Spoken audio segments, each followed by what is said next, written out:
How's it going, guys? This is Higgins with Legal Automations. I'm on a quest to try out every filament in every color, and on today's episode, we're taking a deep dive into Eryone's Silk PLA Tricolored red, blue, and green. First time I've ever worked with Eryone, the filament. This is my own unboxing experience. Comes with these nice little tabs there. That's always good to see, especially for what this price point is for this particular filament.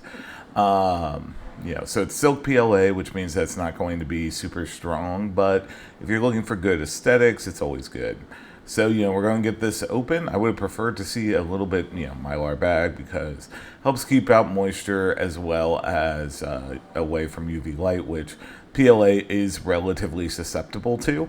So just something to be on the lookout for. So this is the filament type. It obviously starts out looking blue, but if I can get a close-up with the actual filament, you can see that there's some red there and green. I'm going to see about getting a little bit closer to the camera if it will come into focus there.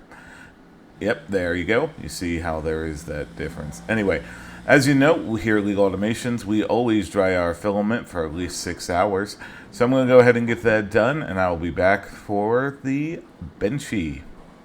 All right, here at Legal Automations, if this is your first time viewing, we always start out by printing in the generic settings for the filament type in Bamboo Studios. This helps give baseline. So we're going to get this sliced up. It'll take a little under an hour. So we're going to get that printed as well as all the other test prints that we usually do. So I will see you soon. Here they are. Going with all this, we have the Benchy, the dimensional cube, the temperature tower, the max volumetric speed test, overhang test, and then the update Benchy. So this is the generic Benchy.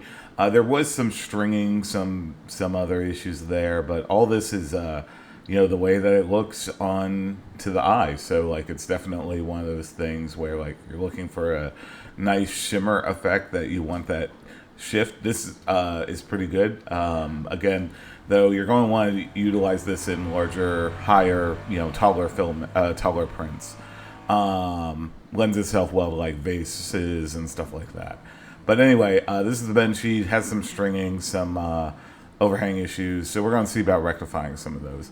This is the dimensional cube. This is 40 by 40 by 40 millimeters cubed. For this is usually used in order to see if there's any issues with the printer or anything like that. Basically, if it's not 40 by 40 by 40 millimeters. This one is the temperature tower. The easiest way to tell this is if there is stringing or any sort of globbing in the spikes. So for this one, the temp probably is around 210, because that one in my eyes had the best quality of spike, no globbing, no stringing, nothing like that on that. Next up, we have the retraction test, and the retraction test did have some artifacts. That's that string there, that kind of weird thing that really should not be there for whatever reason. But overall, very little stringing beyond that, so pretty good. Next up, the max volumetric speed test. So this helps test as to the how fast to print, that kind of thing. And this one took 28 millimeters per second like a champ. So it goes, for this one, I have it set going from 28 millimeters cubed per second to 28 millimeters cubed per second. And if there was any sort of warping or lines or skipping or anything like that, that's how you would tell that was an issue. This one is the overhang test. The overhang test is pretty self-explanatory. Basically, it prints at increasing angles. In this case, it failed at around 55. Again, PLA, silk isn't really well used for strength or anything like that. So just be on the lookout for that. So we got those things dialed in, and you can see the changes I made below in the description. But overall, I'd say it looks pretty good. Basically, we're able to clean up some of that stuff that you saw at the general Benchy. So over at Amazon, you can pick this up at time of filming for less than $16. That's pretty good for PLA, just in general.